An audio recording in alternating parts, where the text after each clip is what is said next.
It's the dictionary. Dictionary. It's the dictionary. Dictionary. It's the dictionary. Dictionary. It's the dictionary. It's the dictionary. Hello, word nerds. Welcome to the dictionary. There was a fish in the percolator. My name is Spencer. Hello, everybody. How's it going? Welcome to the show. This is a YouTube show. This is a podcast show. Audio only, or video and audio. Whatever you like. You can have it that way. Let's get into the words. The first word is the second form of the word footpad. This is a noun from 1966. And it is a flattish foot on the leg of a spacecraft for distributing weight to minimize sinking into a surface. This is highly specific. It's on a spacecraft. It seems like other things would have a footpad like this, but I guess not. Maybe there's not a lot of things that are going onto an unknown surface and landing and not wanting to sink into that surface. Footpad. Okay, yep, that's pretty clear.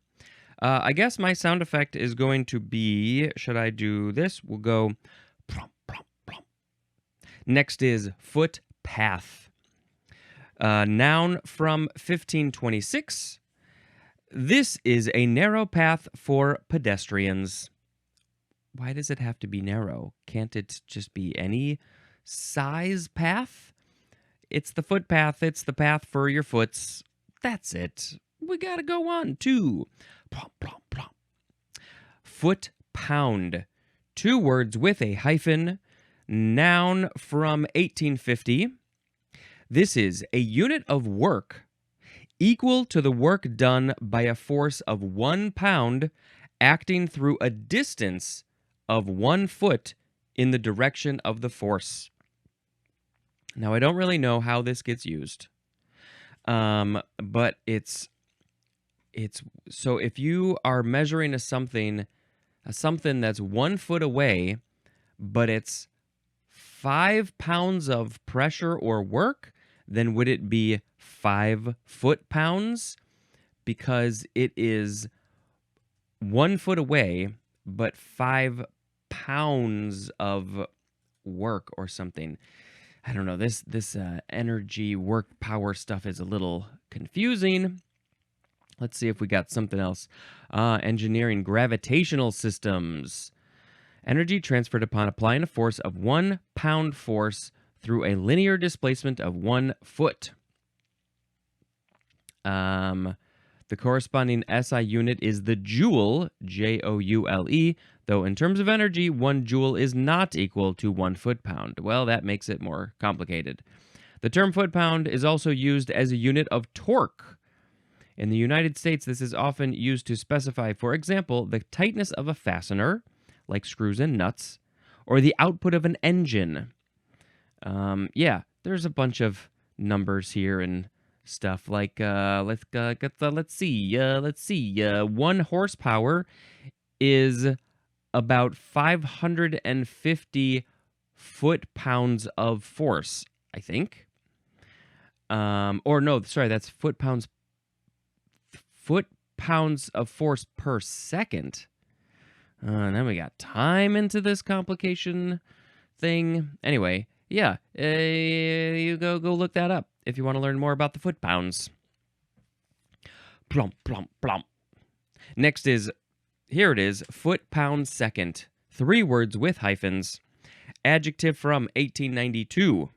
Being or relating to a system of units based upon the foot as the unit of length, the pound as the unit of weight, and the second as the unit of time. And this is abbreviated to FPS. That makes sense. Foot, pound, second. Yeah, again, I don't really know how this is getting used. Maybe somewhere in that engine, torque, joule world and gravitational stuff. Foot-pound second. Our world that we're dealing with in this very specific situation has to deal with feet, has to deal with pounds, and not, so feet and not meters or decimeters, centimeters. It's pounds opposed to kilograms or kilogram. No. And then also seconds, opposed to minutes or hours. It is interesting that we have like a metric imperial system for length and weight, but not time. It's good that we're all on the same time system. All right, next. Plomp, plomp, plomp. Footprint. Noun from 1552. Number 1, an impression of a foot on a surface. It's a footprint. Again, sand. That's the easy one. Sand, dirt, mud. Oh, maybe you're tracking a cheetah in the mud. I found some cheetah footprints. I'm gonna track him. This footprint smells about 23 minutes old. I think he's very close. This cheetah. We had footfall in the previous episode. That is the sound of a footstep. Here is the impression of the foot. What's a famous footprint? Bigfoot. Bigfoot has some famous footprints. Number 2A is the area on a surface covered by something, as in a tire with a wide footprint. I guess you could say the tires are the feet of the car. Also, the footprint of a laser beam. So this is just about the area of something that the thing is covering. The width of the tires. The spread of the laser beam? You call that the footprint. You could also say the footprint of a house. I've heard people say that for sure. 2B, range of operation as of a service, as in a global footprint. This company has a global footprint because they are working with people all over the world. This podcast has a universal footprint. Number 3, a marked effect, impression, or impact, as in left a footprint in the field of research. Oh, I'm definitely leaving a footprint on the world of podcasting. That footprint shall be there forever. The footprint is so big. I once made a footprint this big. Number 4, something that identifies, as in a genetic footprint. It's kind of like a fingerprint, but why do we say Why wouldn't we say fingerprint in that situation? Because the fingerprint is the thing that we use to identify things, not the footprint. Interesting. Okay, I think geneticists, you need to change your words. Plomp, plomp, plomp. Next is foot race, noun from 1616.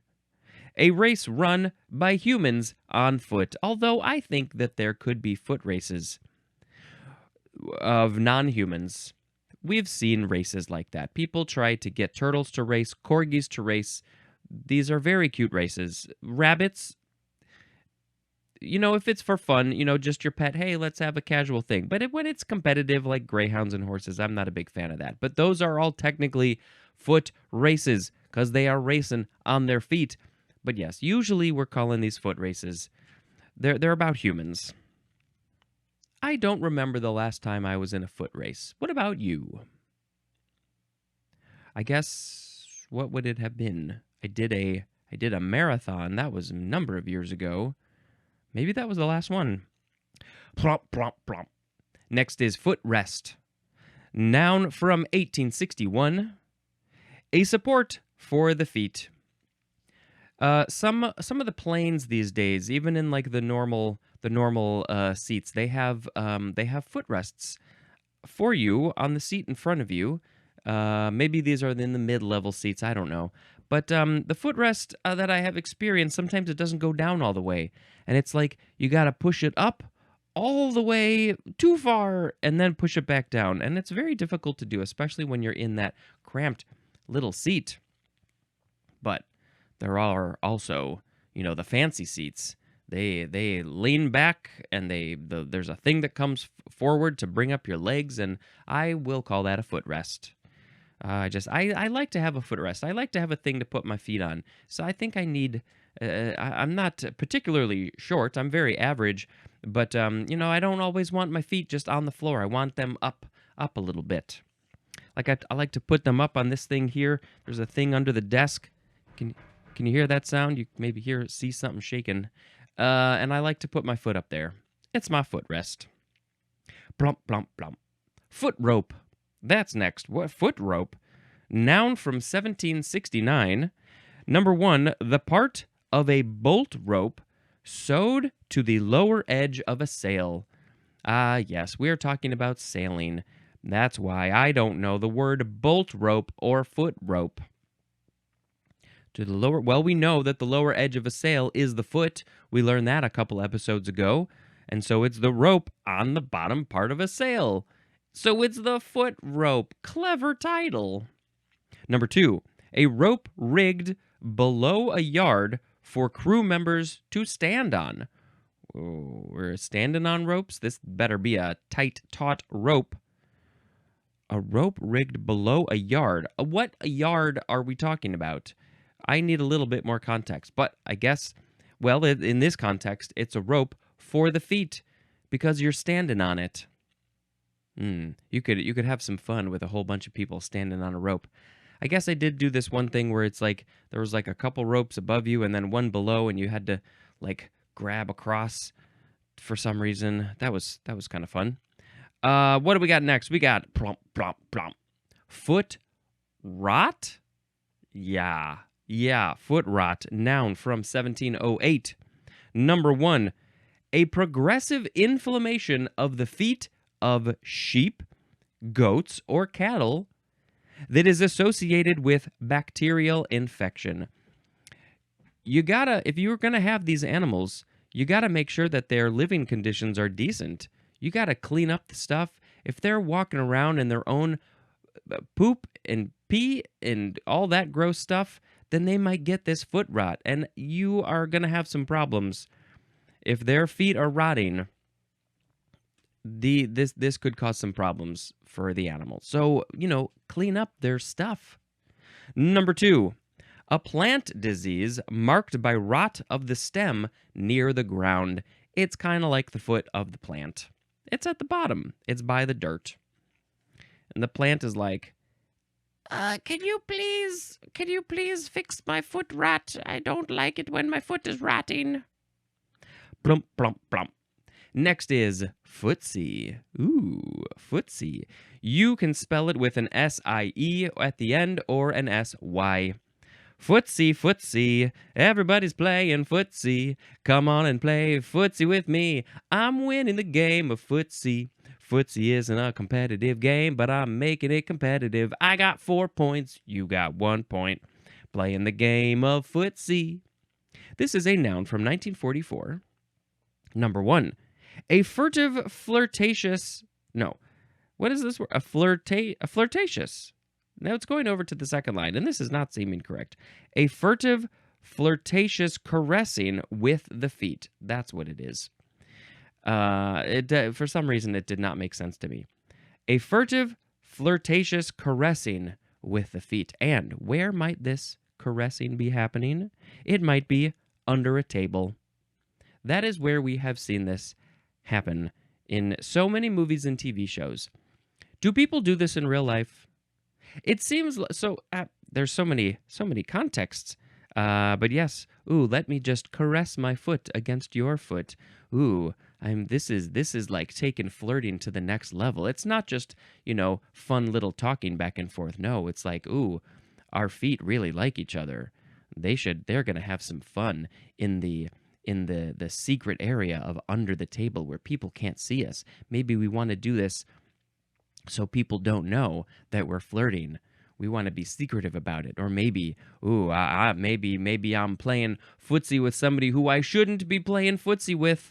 Or maybe it's an accident. Maybe I'm playing footsie with somebody, but I thought it was somebody else. Oh no, the situation that I have gotten myself into while just playing the innocent game of footsie. Footsie is never innocent.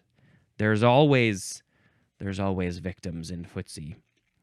Okay, number 2 is a usually surreptitious cooperation or negotiation with someone supposed hostile to one's own interest. Whoa. Surreptitious cooperation or negotiation. So you're doing this. This is like maybe like a military thing, a spy thing, a something like that. You're cooperating or negotiating with someone who is possibly hostile to your own interests. Oh, they're playing footsie with those spies. They should not be doing that. That's not a smart thing to do. And it does say this is usually used with the word play. Yeah, you play footsie. You don't swim footsie. You don't walk footsie. You play footsie because it is a game. Life is a game. Footsie is a game. Can we make footsie into a competitive game? I am not a competitive person, so I don't care for competitive things. But that would be funny. Oh, I win. I won that round. How would you even do that? If you have an idea, send an email, send a voicemail. Do one of those things if you like, please and thank you. Footsie. Also, which way do you like to spell footsie? With the I-E or the Y? I don't think I ever thought about that.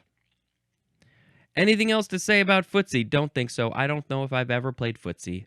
So sad. Next is foot slog or slog? Maybe slog. I would like to say slog. Foot slog is an intransitive verb from 1899. It is to march or tramp through mud. And who is doing this? It is a foot slogger. That's a noun. All right, everybody. We're going to go do a foot slog. Why are we going to do a foot slog? Well, because we just feel like we really want to make some footprints in the mud. And the only way to do that is to do a foot slog. Foot slog. Plop, plop, plop. Next is foot soldier, 2 words, noun from 1622. Number 1, the synonym is infantryman or infantryman. And I think we saw that in, was it footman? Yep, footman in the last episode. Number 2, a person likened to an infantryman, especially in doing active and usually unglamorous work in support of an organization or movement, as in foot soldiers in the war against drugs. We just need bodies. We need people to do the grunt work. Yes, I will bring up, of course, the Teenage Mutant Ninja Turtles again, because there was the Foot Clan. Let's look up a picture of them. Can we do that? Let's look up. Let's do this short. Let's look up foot and then TMNT. Yep, I just had to fill that out. Here we go. Let's look up images because I want to look at them.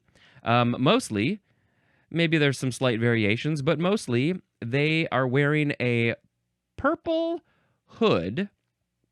Goes over their whole face. They have a very angry looking face. And then the hood thing just sort of goes over their shoulders. That's kind of a weird thing up there. They have beady, angry yellow eyes, and they have it looks like a red foot on their forehead. And then they're wearing gray or maybe like a light blue or something. And, they got some weapons. And we never get to see their faces, I don't think. Here's a toy for a foot soldier. Yep, that's what they are. They got a kind of a big head, kind of a weird head. All right, there's other kinds too. It looks like there's other colors that they wear. There's a pink and an orange and a gray and a blue. All the colors. I want to see rainbow foot soldiers. All right, let's move on to next is flop, flop, flop. Foot sore. S-O-R-E. This is all one word. Adjective from 1719. Having sore or tender feet. As from much walking. That is why you might be footsore. Oh, I have definitely been footsore. I have been described as a footsore person because I've been on my feet for so long. Oh, my feet are so sore. As I mentioned, I think in one of the last couple episodes, that it is a very good thing to do when you get home. I don't do this enough. I should be doing this. Is to lay on your back and put your legs up. And that will help to drain all of the stuff away from there, and maybe you won't be so footsore. But, when you're footsore, there's probably other things going on. Maybe you got some blisters or something, so you got to take care of that in another way. Footsoreness is a noun. I got the footsoreness. Plop, plop, plop. Footstep is next. Noun from the 13th century. Number 1, the mark of the foot. And the synonym is track. Oh, look at them. Footsteps, foot tracks. I think it made a footfall. Number 2A, the synonym is tread. So what tread? Well, I guess we'll learn more about that because tires have treads. I guess maybe the bottom of your shoe has treads, but must be another one, I think. 2B, distance covered by a step, and the synonym is pace. 1 pace. So like how big is your footstep? I'm doing a footstep here, but you can't see. That's why my body's moving kind of funny. How long is your footstep? If you are on the shorter side, you will have shorter legs more than likely, and so you will have a shorter footstep than somebody who's tall. I think the biggest difference in height is legs. People's torsos largely are the same length overall. I mean, there's a much less of a difference in people's torso height than their leg height, distance, length, foot-pound second.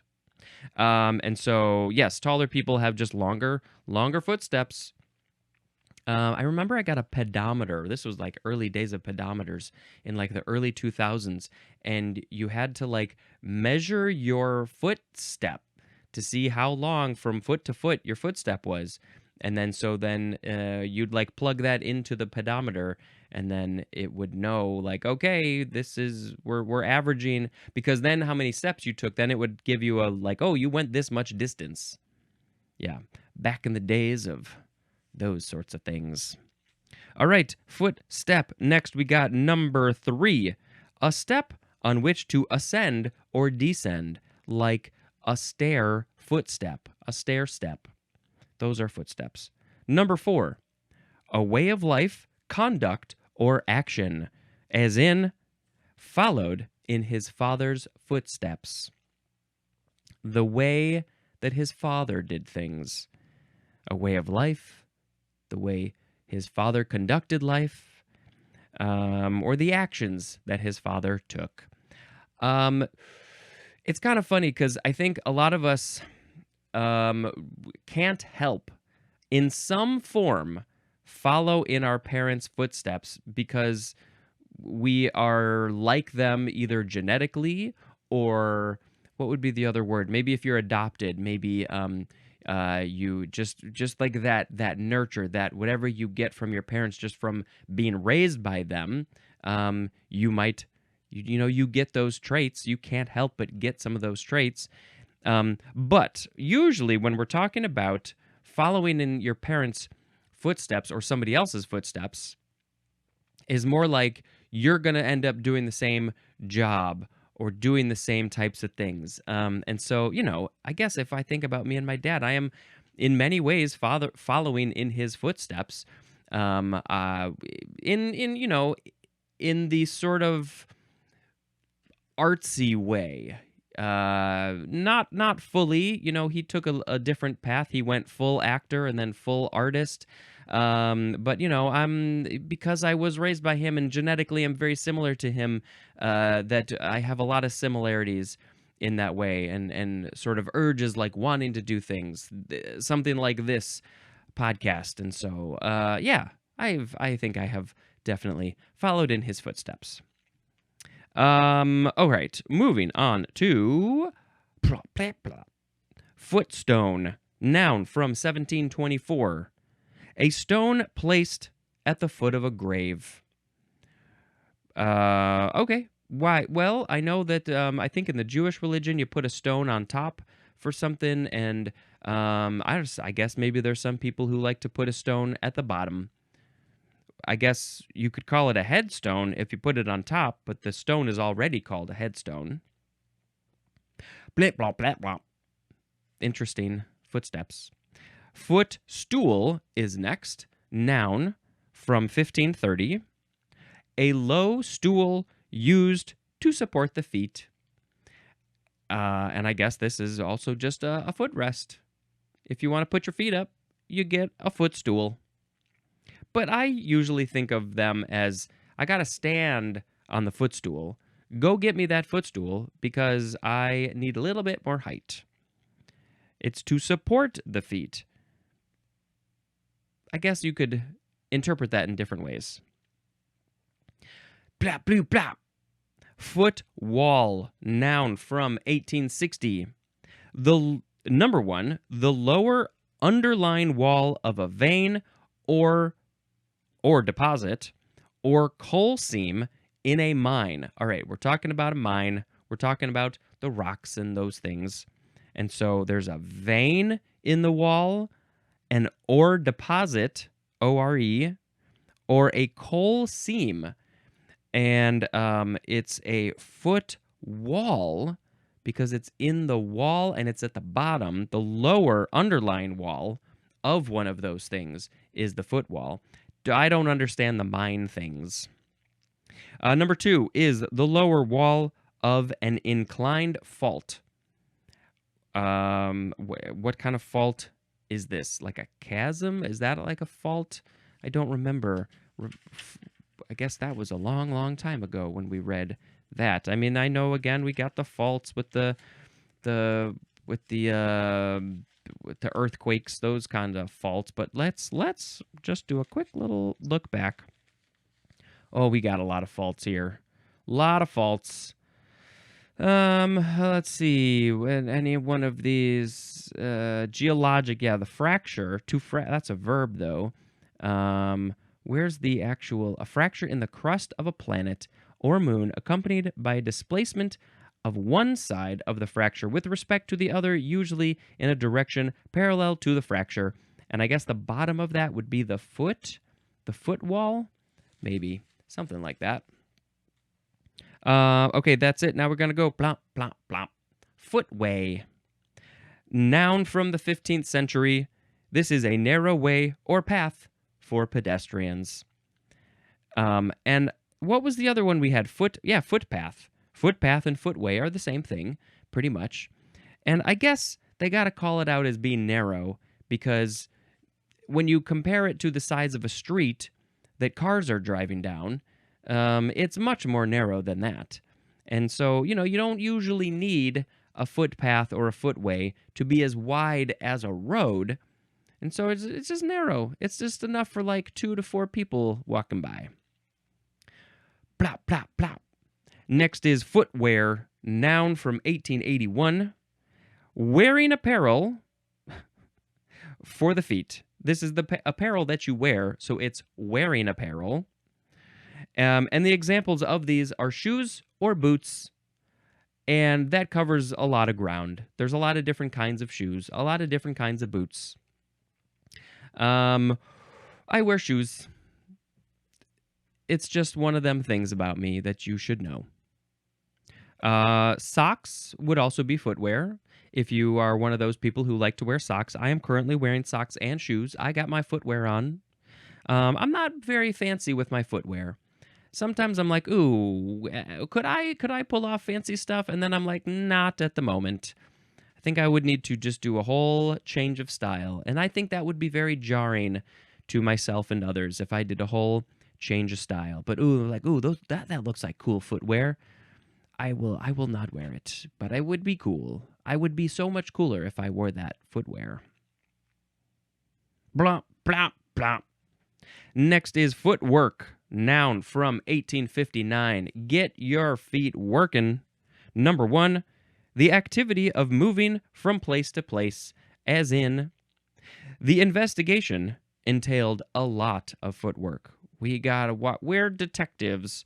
We're detectives, and we're walking from place to place because we got to do a lot of footwork here. Over there, we can't drive. Nope, we gotta walk over there.